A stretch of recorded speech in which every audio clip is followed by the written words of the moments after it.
Hola a todos y bienvenidos. Hoy vamos a seguir avanzando en la historia de la Iglesia en América y nos vamos a detener en el Virreinato del Plata, una región que abarca gran parte del sur del continente y que tuvo un desarrollo muy particular, tanto político como religioso. Vamos a ver cómo se organizó esta zona, qué papel tuvo la Iglesia en la vida social y cultural y cuáles fueron los desafíos de la fe cristiana en un territorio tan extenso y diverso. Así que los invito a quedarse y recorrer juntos este nuevo capítulo de nuestra historia. El odio que tienen los encomendaderos a los padres de la compañía, la causa es tener entendido y estar persuadidos que por ellos están privados de las encomiendas y servicios que pudieran tener para sus chacras y haciendas en los indios del Paraná. Esto lo dijo Juan Blázquez de Valverde. Los territorios que hoy constituyen las repúblicas de Argentina, Uruguay y Paraguay fueron los últimos de toda Hispanoamérica en que los conquistadores se establecieron permanentemente. En busca de un estrecho que lo llevara al Pacífico, Juan Díaz de Solís descubrió el Río de la Plata en 1516, pero su expedición terminó trágicamente cuando fue muerto por los indios. 4 años más tarde, Magallanes se detuvo en la región antes de continuar viaje hacia el estrecho al que le dio su nombre, y en 1526 Sebastián Caboto recogió a 2 sobrevivientes de la expedición de Díaz de Solís, que fueron los primeros en contar leyendas acerca de riquezas fabulosas que según los indios se encontraban hacia el oeste. Pronto se formó el mito de la ciudad encantada de los Césares, donde el oro abundaba y había un rey blanco. Al igual que las leyendas de El Dorado y de las 7 ciudades de oro, atrajeron a los aventureros en otras regiones. En este caso, la búsqueda de la ciudad de los Césares impulsó la exploración hacia el interior del país. En 1535, Pedro de Mendoza fundó la ciudad de Buenos Aires, pero pronto tuvo que abandonar la empresa debido a la falta de suministros y a la hostilidad de los naturales que los españoles habían provocado. Mientras la expedición de Mendoza comenzaba a sufrir dificultades, uno de sus lugartenientes, Domingo Martínez de Iralá, penetró en el interior y en 1537 hizo construir un fuerte alrededor del cual se creó más tarde la ciudad de Asunción. En 1541, los restos de la expedición de Mendoza abandonaron a Buenos Aires y fueron a establecerse también en Asunción, bajo el mando del mismo Álvar Núñez Cabeza de Vaca, a quien antes vimos caminar desde la Florida hasta México. Pero la guarnición se sublevó, depuso a Cabeza de Vaca y tomó por jefe a Martínez de Iralá. Al parecer, Iralá y los suyos fueron mucho más benévolos con los indios que la mayoría de sus compatriotas en otras partes del continente. Quizás esto se debiera, en parte, a que sabían que dependían de ellos para su subsistencia y que estaban aislados de toda posible ayuda en caso de un ataque por parte de los naturales. En todo caso, el carácter más bien pacífico de aquella primera penetración en tierras del Paraguay fue un factor de buen éxito que posteriormente tuvieron en ese país las misiones jesuitas. Mientras tanto, los españoles vivieron en relaciones relativamente amistosas con los indios, y las razas se fueron mezclando con el nacimiento de gran número de mestizos. Pronto casi todos los criollos de Asunción sabían tanto el español como el guaraní, que era la lengua de los naturales de esa región. Aunque el episcopado de Asunción fue creado en 1547, por diversas razones, el primer obispo no llegó hasta 1556. La nueva diócesis quedó bajo la jurisdicción de la archidiócesis de Lima. Los españoles que se establecieron en Asunción trataron de marchar hacia el occidente en busca de la ciudad de los Césares, pero encontraron que los territorios que se hallaban en esa dirección, que hoy pertenecen a Bolivia, eran ya parte de las tierras conquistadas a partir del Perú y que por tanto les estaban vedadas. Mientras tanto, Vaca de Castro, el gobernador del Perú, le sugería a Carlos V, como un modo de deshacerse de los muchos aventureros que habían invadido el país, que se emprendiera una nueva expedición hacia el sudeste, lo que es hoy el occidente argentino.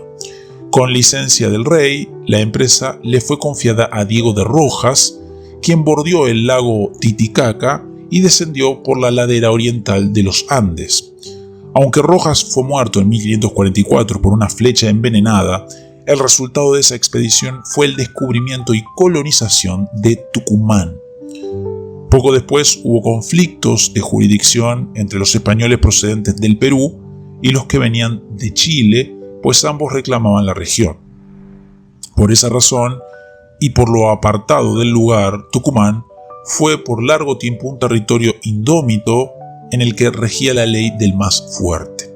Cuando por fin se fundó la diócesis de Tucumán, bajo la jurisdicción de la archidiócesis de Lima, su primer obispo, el dominico Francisco de Vitoria, que no ha de confundirse con el otro dominico del mismo nombre, que fue profesor en la Universidad de Salamanca, resultó ser digno pastor de tal grey, pues fue este el obispo violento de quien dijimos anteriormente, que estaba más interesado en el oro que en su pastorado y que le arrebató un expediente a Santo Toribio de Mogrovejo y lo arrojó al horno de una panadería.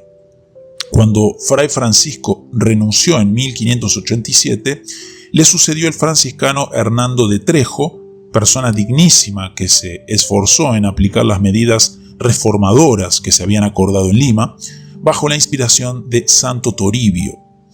Fue también en Tucumán que laboró entre los indios San Francisco Solano, de quien ya hemos tratado.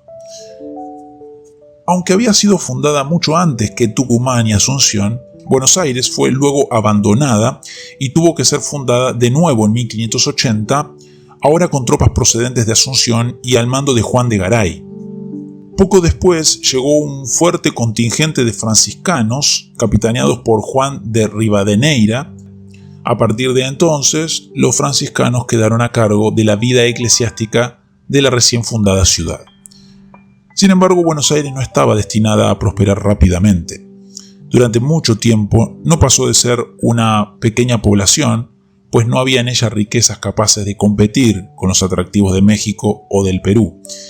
En 1617 Felipe III la separó de la jurisdicción política del Paraguay y 3 años más tarde se creó la diócesis de la Santísima Trinidad del puerto de Buenos Aires.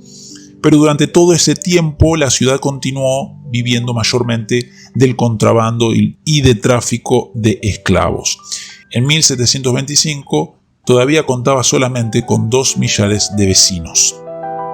Fue hacia finales del siglo XVIII, con la creación del Virreinato de La Plata en 1776, que Buenos Aires comenzó a cobrar importancia, pues quedó convertida en la capital de un vasto territorio.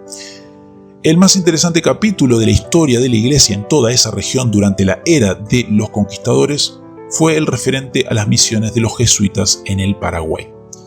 Ya hemos visto que en otros lugares, tales como el norte de México, se siguió la política misionera de reunir a los indios en pueblos donde vivían bajo la dirección de misioneros. En algunos casos esto se hizo a la fuerza y en otros mediante la persuasión. Pero en ningún lugar se hizo con el éxito o en la escala que se lograron en el Paraguay. El precursor de las misiones jesuitas en el Paraguay fue el franciscano Luis de Bolaños. Este llegó a Asunción en 1574 y se dedicó a aprender las costumbres y lenguas nativas. 4 años más tarde fundó el primer pueblo misionero, donde se reunió medio millar de indios. Poco a poco, con el apoyo del gobierno civil, fundó 5 poblados alrededor de la ciudad de Asunción, cada uno con varios centenares de indios. Su propósito era utilizar la presencia española como ejemplo y estímulo para los indios, pero mantener suficiente distancia entre estos y los colonizadores para evitar los abusos y desavenencias que habían tenido lugar en otros intentos semejantes. La obra de los jesuitas se inspiró en la de Bolaños y uno de sus principales instrumentos fue la traducción guaraní del Catecismo de San Toribio, producto de las labores de Bolaños. Pero a diferencia del franciscano, los jesuitas estaban convencidos de que los colonos y soldados españoles eran un verdadero impedimento para su obra misionera y por tanto decidieron adentrarse más en el país, hacia regiones donde lo europeo fuese casi desconocido. Esa política quedó confirmada cuando la misión entre los guaycurúes, que eran los indios que más parecían amenazar la ciudad española, resultó ser la más difícil y menos fructífera. A la postre, los jesuitas les entregaron sus misiones entre estos indios a los sacerdotes diocesanos y ellos se dirigieron más al interior del país. El principal promotor de esas misiones fue el padre Roque González, natural de Asunción, que hablaba el guaraní con la misma fluidez que el español. Su carácter, a la vez dulce y osado, le permitió penetrar en regiones donde nunca se había visto un rostro blanco. En más de una ocasión, cuando supo que los indios eran hostiles, sencillamente se dirigió a la región y pidió hablar con el cacique. De ese modo, él y otros jesuitas fueron ganándose la confianza de los naturales y cuando los invitaron a vivir en pueblos, algunos de ellos accedieron. Los pueblos que así se fundaron eran en realidad pequeñas teocracias. Aunque los indios elegían a sus jefes, todos estos quedaban supeditados al misionero, que tenía la última palabra, no solo en cuestiones de moral y religión, sino también en los asuntos prácticos de la comunidad. El plan básico de estos pueblos era generalmente el mismo. Al centro había una gran plaza donde tenían lugar las reuniones, las procesiones y las fiestas. Frente a la plaza estaba la iglesia, con la residencia del misionero. Había además un almacén donde se guardaban los bienes comunes y un edificio aparte para las viudas y los huérfanos. Además de los edificios necesarios para talleres, había un buen número de construcciones alineadas en calles y en cada una de ellas pequeños apartamentos para cada familia. Buena parte de la propiedad era tenida en común, aunque también se les permitía a los indios tener pequeños terrenos privados. Los animales, aperos de labranza, semillas, etc., eran propiedad de todo el pueblo. Aunque todos tenían que trabajar cierto número de horas en los campos comunes, siempre hubo tiempo para quienes se interesaban en artesanías especiales y los naturales llegaron a contar con artesanos hábiles. En algunos de aquellos pueblos fueron los indios quienes construyeron los órganos para sus iglesias. Pero no todo era color de rosa. Cada poblado estaba rodeado de grupos de indios que se negaban a abandonar su vida anterior y que instaban a los otros a volver a ella. Los desertores fueron muchos, pero la mayor parte de ellos volvía por fin a la reducción. En otros casos, los indios indómitos instaban a los otros a la rebelión y fue así que perdieron la vida Roque González, que fue canonizado en 1934, y varios compañeros suyos. Los peores enemigos de las reducciones, sin embargo, no eran los indios sino los blancos, tanto españoles como portugueses. Estos últimos temían que las misiones jesuitas fueran un modo de extender el poderío español en tierras brasileñas. Además, la zona en que estaban las misiones era precisamente el territorio que acostumbraban invadir en busca de esclavos. Los españoles, por su parte, se quejaban de que las misiones les quitaban los indios que de otro modo trabajarían en encomiendas. Luego, aunque al parecer existía un conflicto de fronteras entre españoles y portugueses, el hecho es que ambas partes coincidían en su malquerencia hacia las reducciones de los jesuitas. En 1628, los portugueses de Sao Paulo empezaron a atacar las misiones. Arrasaban los pueblos indefensos y se llevaban por millares a los indios para venderlos como esclavos. En algunos casos, los misioneros acompañaron a sus rebaños en su infortunado éxodo hasta que los portugueses los obligaron a regresar. El primer remedio que se buscó fue trasladar las reducciones a territorios que estaban claramente fuera de las fronteras del Brasil. A pesar del enorme trabajo que esto conllevó, no resolvió la situación, pues los paulistas sencillamente se internaban más en territorios españoles. En vista de esta situación, los misioneros decidieron armar a sus feligreses. Los talleres de las reducciones se dedicaron a fabricar armas y el hermano jesuita Domingo de Torres, de un tiro de arcabuz, mató a uno de los jefes paulistas. Entonces los portugueses se quejaron ante la corte española con el apoyo mal disimulado de los encomendaderos, pero el Papa Urbano VIII excomulgó a los cazadores de indios y Felipe IV declaró que eran libres y no sujetos a la esclavitud. Además, los jesuitas organizaron un ejército indio de 4.000 hombres que colocaron bajo el mandato del aguerrido hermano Torres. En 1641, los jesuitas y sus indios derrotaron decisivamente a los paulistas. Ese mismo año, el rey rechazó las quejas de quienes acusaban a los jesuitas de haber armado a los indios y declaró que tenían derecho a hacerlo siempre que fuese en defensa propia. El porvenir de las misiones parecía asegurado. A partir de entonces, el número y población de las reducciones jesuitas aumentaron prodigiosamente y en 1731 llegaron a contar con 141.242 indios bautizados. Se trataba de la más exitosa tarea misionera llevada a cabo en aquella era de los conquistadores y tuvo lugar gracias al valor y al tesón de un puñado de conquistadores espirituales que se negaron a dejarse llevar por el atractivo del apoyo militar español. Pero la oposición de las misiones no cejó. Se rumoreaba que los jesuitas escondían fuertes cantidades de oro en sus poblados. Una larga serie de investigaciones siempre demostró lo contrario, pero repetidamente hubo quien hizo revivir la historia y dio lugar a nuevas sospechas y pesquisas. Además, se decía que los jesuitas aspiraban a crear una república independiente y hasta se dijo que los gobernaba un rey, Nicolás I del Paraguay. Además, era la época en que los jesuitas habían caído en desgracia en la corte española y en otras. Por fin, en 1767 se decretó la expulsión de los jesuitas de todas las colonias españolas. El gobernador Francisco de Paula Bucareli tomó consigo un fuerte batallón temiendo sublevaciones al hacer cumplir la orden. Pero los jesuitas hicieron todo lo posible porque sus reducciones pasaran a otros misioneros en paz y armonía. Supuestamente los franciscanos y dominicos debían continuar aquella labor, pero eran pocos los misioneros de que esas órdenes podían disponer, sobre todo por cuanto los jesuitas habían dejado vacíos por todas partes. Poco a poco, las reducciones se fueron despoblando. Los administradores nombrados por las autoridades civiles comenzaron a explotar a los indios que perdieron su confianza en los nuevos misioneros. Los indios se quejaron ante la corona, pero nadie les hizo caso.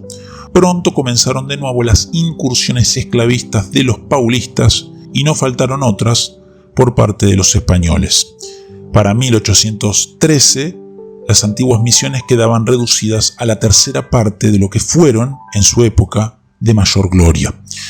Así fue desapareciendo aquella empresa, que en sus mejores momentos había escrito bellas páginas en la historia de la obra de la Iglesia en pro de los desposeídos y perseguidos.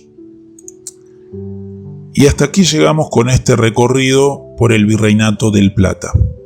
Vimos cómo se fue formando esta región, cómo se organizó la sociedad y qué lugar ocupó la Iglesia en medio de todo ese proceso histórico. Con sus aciertos y también con sus límites, fue un tiempo que dejó una huella profunda en nuestra identidad. Pero más allá de los imperios y de las estructuras humanas, el mensaje central sigue siendo el mismo. Jesucristo vino al mundo para salvar a los pecadores. Nuestra esperanza no está en los sistemas políticos ni en las tradiciones, sino en Cristo, que murió por nosotros y resucitó para darnos vida nueva. Gracias por acompañarme hasta el final. Si este contenido te ayudó, te invito a compartirlo, dejar tu comentario y seguir el canal para continuar explorando la historia de la Iglesia y el poder transformador del Evangelio. Nos vemos en el próximo video.